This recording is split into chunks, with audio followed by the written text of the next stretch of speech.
অযথা এইখানটায় ভিড় করবেন না। এখানটায় যারা যারা আছেন তাদেরকে বলা হচ্ছে আপনারা দিদি ভাই আপনারা বাড়ি অবরোধ করলেন কেন?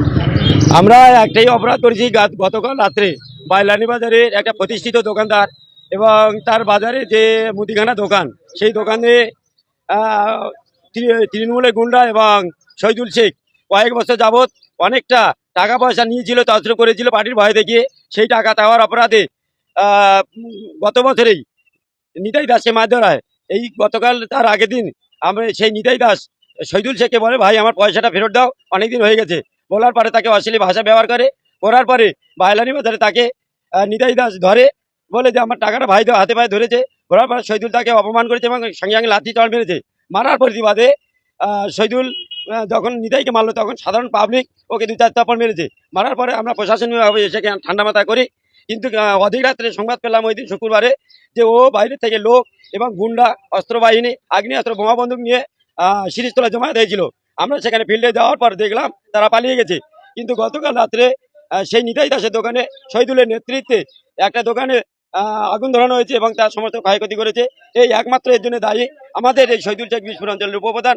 অবিলম্বে তার বিচার আমরা সাধারণ মানুষ চাইছি, যাতে বাইলানি বাজারে অন্য অন্য দোকানদাররা সুরক্ষিত থাকতে পারে আগামী দিন।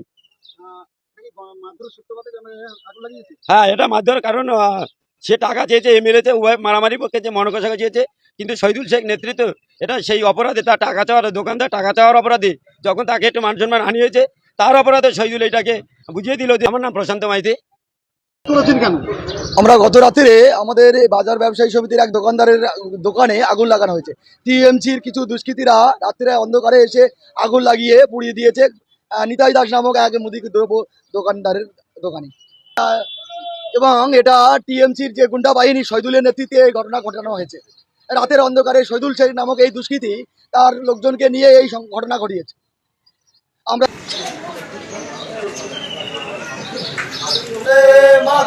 গতকাল বাইলানি বাজারে দোকানদারে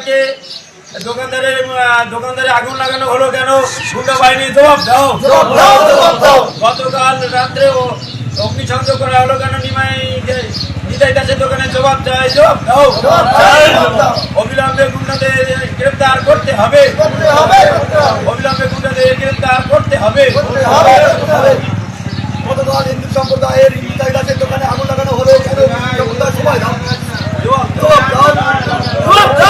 দাও, গতকাল বিজেপি করার অপরাধে হিন্দু সম্প্রদায় জবাব দাও। প্রিয় দর্শক, আমি বিধান, আপনারা দেখছেন হিঙ্গলগঞ্জ টিভি। হিঙ্গলগঞ্জ টিভিতে আপনাদের সকলকে স্বাগত জানাই। তো দর্শক, দেখলেন এই ভিডিওটা আমার কেন্দ্রে হিঙ্গলগঞ্জ ব্লকের বাইলানি এবং বিশপুর যে বাজার মার্কেট, তো সেখানকারই ভিডিও। তো সেখানে হঠাৎ মাত্র একটা ঝামেলা টাকা পয়সা নিয়ে হয় তৃণমূলের উপপ্রধানের সঙ্গে। তো তিনি ভোটের পরবর্তীকালে তিনি অনেক দিন পলাতক ছিলেন, তিনি সামনে আসেননি। তো আস্তে আস্তে সবাই সামনে আসছে। তো ইতিমধ্যে দেখা গেল বিভিন্ন রকম টাকা পয়সার লেনদেনের কারণে, কথা কাটাকাটির কারণে তো তার দোকানটা পুড়িয়ে দেয় বা পুরো ভস্ম করে দেয়। দর্শক, এই পুড়িয়ে দেওয়ার পরে সেখানে কিন্তু থমথমে পরিস্থিতি। সেখানে এই মুহূর্তে গাড়ি টাড়ি সবকিছু বন্ধ, গাড়ি, টোটো, অটো, কোনো গাড়ি কিন্তু চলছে না। এই মুহূর্তে পুরো থমথমে পরিস্থিতি। এই পরিস্থিতির জন্য কে দায়ী? কাকে দায়ী করবেন আপনারা? সেই দোকান পুড়িয়ে দেওয়ার পরে তারপরে দুই পার্টির মধ্যে প্রচন্ড ঝামেলা, অশান্তি এবং বিভিন্ন রকমের ভাঙচুর হয়। পরবর্তীকালে দুই পক্ষই বিভিন্ন ঝামেলার মাধ্যমে জড়িয়ে পড়ে। তো তারপরে হাসনাবাদ থানা থেকে থানার ওসিরা আসেন। তো তারা বিষয়টা খতিয়ে দেখছেন এবং সেখানে বিশাল পুলিশ বাহিনী মোতায়েন করা আছে। তো একটা জিনিস বুঝলাম না, সেখানে আমরা মাঝে মাঝে যাই, পাশেই তো মাঝে মাঝে যাওয়া হয়। তো তারপরও কি করে সেখানে একটা রাত্রে এইভাবে একটা বাজারের মধ্যে একটা দোকান কিভাবে আগুন লাগাচ্ছে?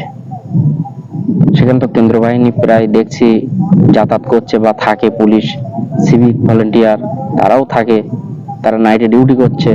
তো সেই ডিউটি করা অবস্থায় একটা বাজারের মধ্যে সেখানে অবশ্যই সিভিক ভলেন্টিয়াররা থাকে, সেখানে এই পরিস্থিতি কি করে ঘটছে?